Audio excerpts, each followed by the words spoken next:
Good afternoon, everyone. It has been brought to my attention that there is a question in 11-6 of our college algebra course, as well as on the final exam, that needs to be removed, before students get there. Because it's not a multi-part question, it's rather got a file attached to it, and long story short, we want to get rid of it before students attempt these assessments. So I want to show you how we go about removing them from our course. So here I am logged into the College Algebra Master course, and you'll want to do this very same thing in your own courses.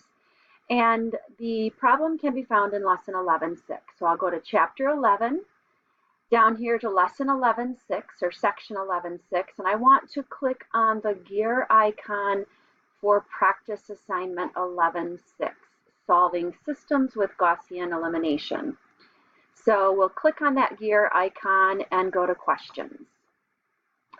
Now you can see there is just a small number of questions in this lesson, and the very last one, question ID number 98410, is, like I said, a file type question where students have to attach a file, and we want to remove that.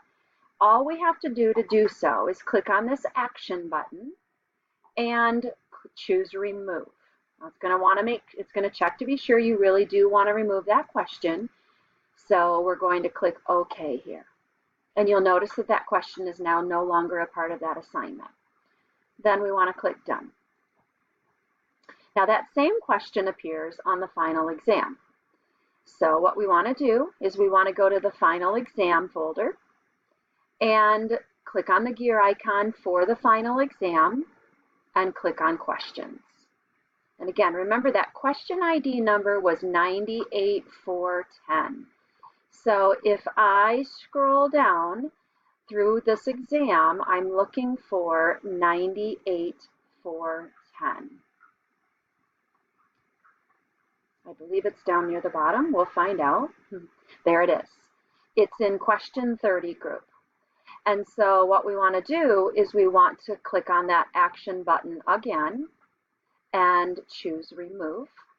And then verify that we are in fact interested in removing this question. So click OK. It's no longer a part of the group of questions for question 30. So all we need to do is click Done. Let me know if you have any questions.